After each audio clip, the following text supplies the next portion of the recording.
హైదరాబాద్ లో ల్యాండ్ కొనాలి అనుకుంటున్నారా? అందరూ కొనగలిగే రేట్లలో ఓపెన్ ఫ్లాట్స్ మీ సొంతం చేసుకోవాలి అనుకుంటే అర్బన్ ఇన్ఫ్రా డెవలపర్స్ ని సంప్రదించండి. నమస్తే అండి, వెల్కమ్ టు తెలుగు క్యాపిటల్. నేను మీ అడ్వకేట్ శ్వేతాని. ఈరోజు మనతో పాటు ఉన్నారు నా కొలీగ్ అడ్వకేట్ శశికాంత్ గారు. నమస్తే సార్. నమస్తే మేడం.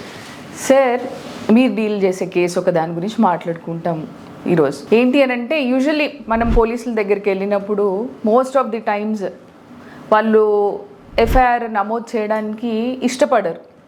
అందున అమ్మాయి వెళ్తే ఒక కైండ్ ఆఫ్ సింపతి అయినా ఉంటుంది. అబ్బాయిలు వెళ్ళి కంప్లైంట్ చేసినప్పుడు యూజువల్లీ రిజెక్ట్ చేస్తారు.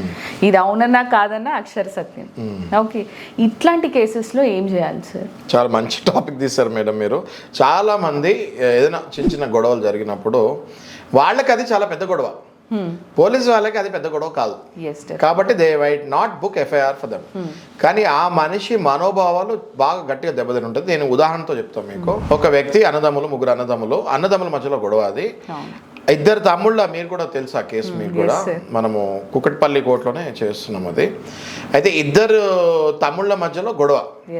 ఓకే, పెద్దన్న వెళ్ళి ఇద్దరు తమ్ముళ్ళని నచ్చ చెప్తానికి ఇంకో తమ్ముడు ఇంటికి వెళ్తాం జరిగింది. అయితే ఆ తమ్ముడు ఈ పెద్దన్న వచ్చినప్పుడు ఆ తమ్ముడి కొడుకు ఇద్దరు కలిసి ఆ అన్నని దూషించి చెడ్డ మాటలు బూతులు వాడి కొడతాం కూడా జరిగింది. ఓకే, అక్కడ ఏమైంది, పోలీస్ స్టేషన్కి వెళ్ళి ఆయన మాట్లాడటం జరిగింది. ఇట్లా అనేసి వాళ్ళు తీసుకోలేదు, నిరాకరించారు. వెంటనే ఈ పర్టికులర్ మనిషి మన దగ్గరికి వస్తుంది జరిగింది. అయితే ఇక్కడ ఈయన పోలీసు వాళ్ళని అప్రోచ్ అయ్యాడా లేకపోతే భయానికి వెళ్ళలేదా అన్నది మనం కూడా చూసుకోవాలి. ఓకే, ఒకవేళ కంప్లైంట్ తీసుకొని ఉంటే ఓకే, తీసుకోకపోతే ఏం చేయాలి మనం ఇలాంటి కేసెస్ అంటే? తీసుకోకపోతే మనం వెంటనే ఇట్లాంటి కేసెస్లో క్లియర్గా సబ్జెక్ట్ మొత్తం రాసి మనం కోర్టులో ప్రైవేట్ కంప్లైంట్ అంటే పోలీస్ స్టేషన్కి వెళ్తే డైరెక్ట్ కంప్లైంట్, అది కోర్టుకి వెళ్తే అది ప్రైవేట్ కంప్లైంట్ అవుతుంది. కంప్లైంట్ మళ్ళీ కోర్టు నుంచి పోలీస్ స్టేషన్కి వెళ్ళి ఎఫ్ఐఆర్ బుక్ అవుతుంది. అంటే అక్కడ జడ్జి గారు, మెజిస్ట్రేట్ గారు డైరెక్షన్ ఇస్తుంది జరుగుతుంది. మీకు నేను ఓకే అని చెప్పి పోలీసు వాళ్ళని ఇది ఎఫ్ఐఆర్ బుక్ చేయండి అని చెప్పి డైరెక్షన్ ఇస్తుంది జరుగుతుంది. ఆ తర్వాత ఆ కాపీ కానిస్టేబుల్ తీసుకొని పోలీస్ స్టేషన్కి వెళ్తారు. మనం కూడా పోలీస్ స్టేషన్కి అప్రోచ్ అయితే అక్కడ ఎఫ్ఐఆర్ కాపీ మనం తీసుకోవచ్చు. తరచుగా ఇలాంటి కేసెస్ కాకుండా చాలా దొంగతనాలు, చాలా మోసాలు, 420 చీటింగ్ కేసెస్. ఇప్పుడు ఒక ఇన్స్టెన్స్ సార్, మీరు ఇప్పుడు రీసెంట్గా డీల్ చేసిన కేసు ఏది?